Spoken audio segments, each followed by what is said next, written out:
Did you have some trepidation before you met him then? I had trepidation about getting too close to him and ending up discussing politics. Right. And I was afraid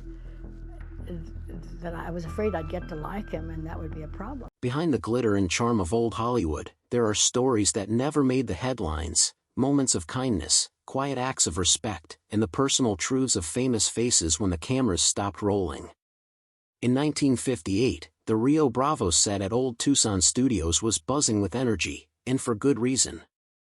Director Howard Hawks had brought together a cast that could only be described as legendary: John Wayne, Dean Martin, and rising stars who were just stepping into the spotlight. Among them was Angie Dickinson, a young actress nervous about holding her own in a production this big, and Ricky Nelson, the teenage heartthrob whose music and charisma had already made him a household name. Most people saw Ricky as the confident performer, always smiling, always perfect. But Angie was about to discover another side to him, one that would stay with her for decades. It wasn't about grand gestures or flashy headlines. It was about how he treated people, how he respected the craft, and how he found small, meaningful ways to lift the spirits of everyone around him. For more than 60 years, Angie kept this story to herself. But when she finally spoke about it, she revealed a version of Ricky Nelson that few people ever knew, one that would change how fans remembered him forever. The first time Angie Dickinson walked onto the Rio Bravo set, her nerves were at their peak.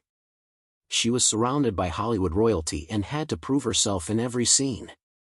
John Wayne was the ultimate Western star, Dean Martin was the smooth, charming entertainer-turned-actor, and Ricky Nelson, though only 18, was already a music sensation with screaming fans and chart-topping records. Angie expected Ricky to carry himself the way many young stars did, confident to the point of arrogance, keeping his distance from the crew, and surrounded by assistants who shielded him from too much interaction. But when Ricky arrived on set, something surprised everyone. Instead of acting like the star everyone expected him to be, he introduced himself to crew members by name. He asked about their jobs. He made them feel seen.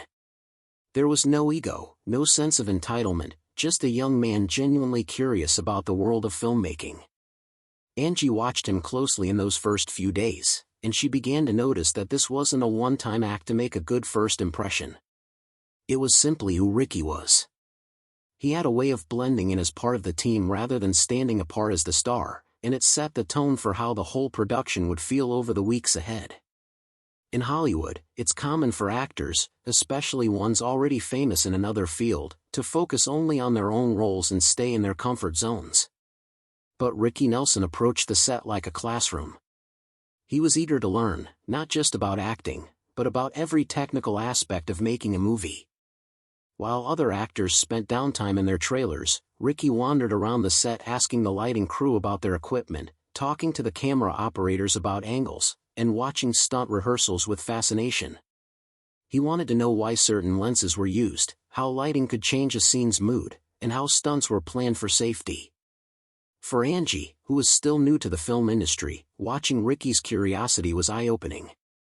Here was a teenager, already adored by millions, taking the time to understand and appreciate the work of every department. It wasn't just politeness, it was respect for the craft and for the people who made it possible.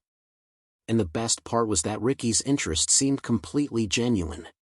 He wasn't asking questions to impress anyone, he simply wanted to learn.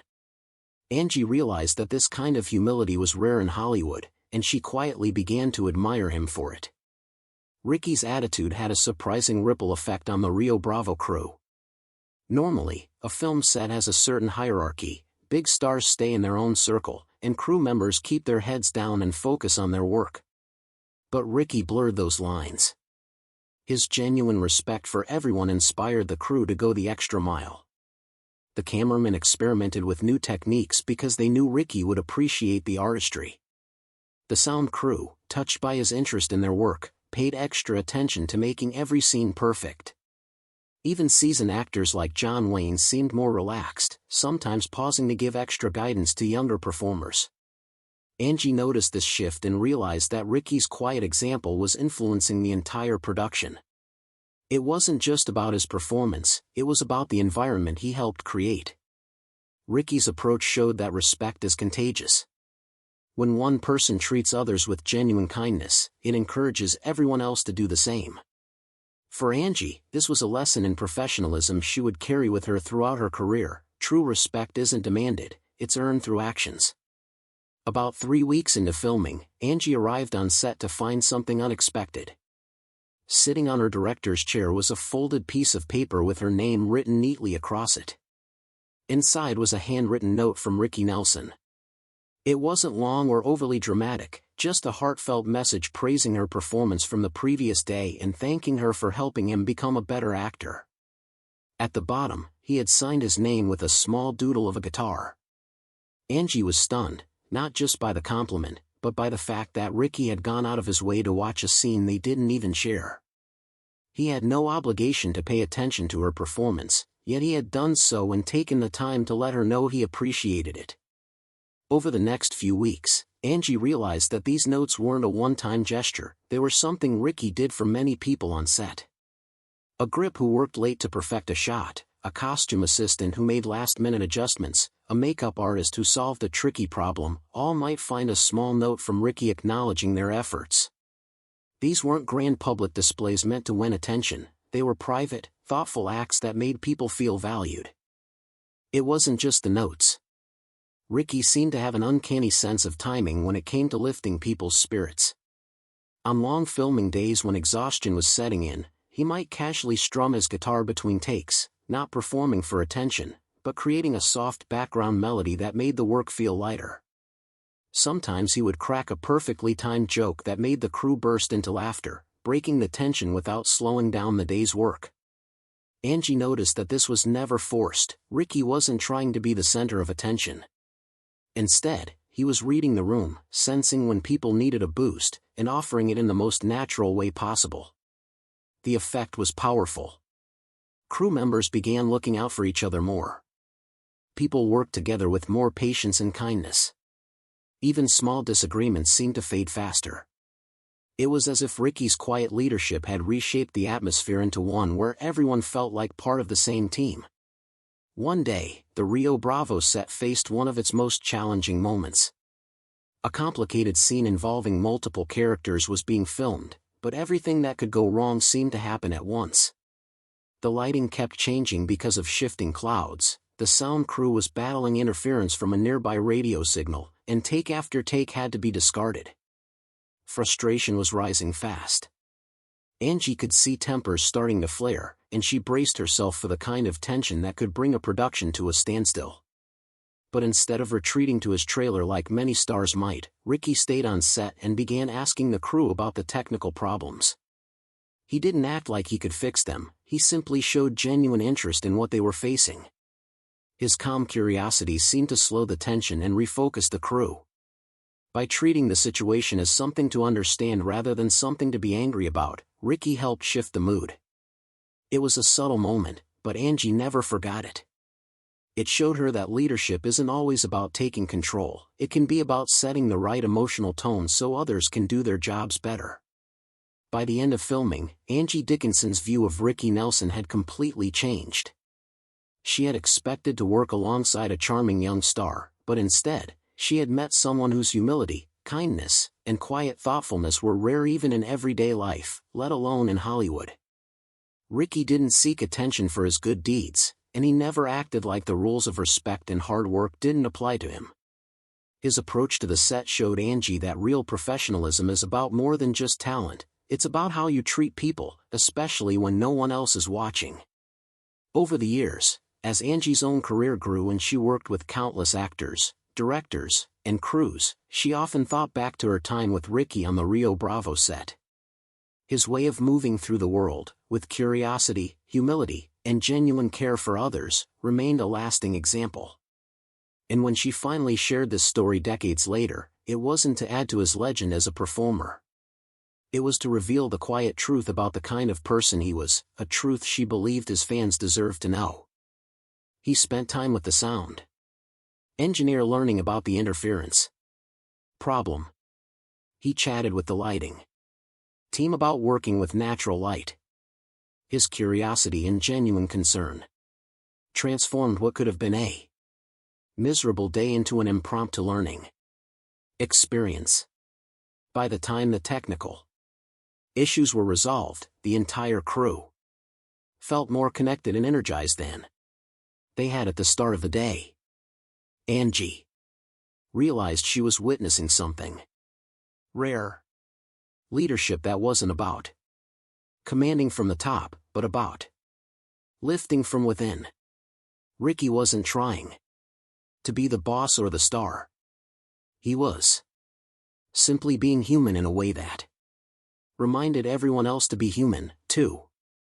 These small gestures were creating something larger than entertainment. They were building the kind of collaborative spirit that turned good films into great ones. And for Angie, they were providing a blueprint for how she wanted to approach her own career in Hollywood. But as meaningful as these public moments were, it was what happened between her and Ricky in their private interactions that would leave the deepest impression of all. The breakthrough moment. The breakthrough moment came during their 4th week of filming.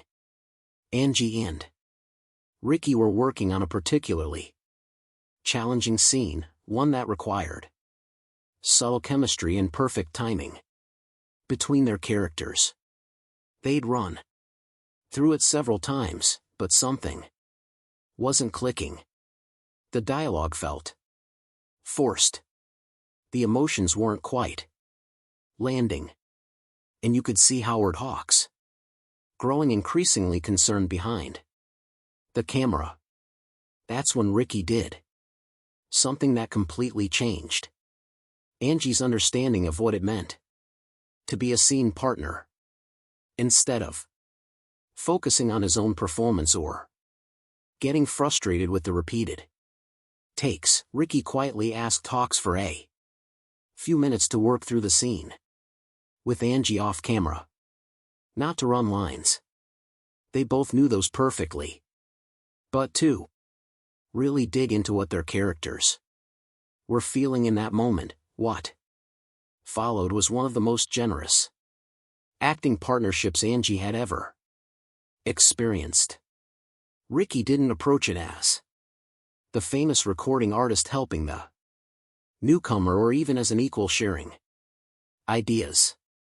He came at it with genuine curiosity about her interpretation of the scene and how they could build something together that neither could create alone. When Angie looked back on those weeks in 1958, she realized that Ricky Nelson had done something extraordinary without even trying. He had changed the way people felt about their work. The crew members who were there still remembered the way Ricky made them feel valued. Years later, when Angie ran into some of those same crew members on other productions, they would smile and say, "Remember Rio Bravo? Remember Ricky?" It wasn't his acting they talked about first, it was the kindness.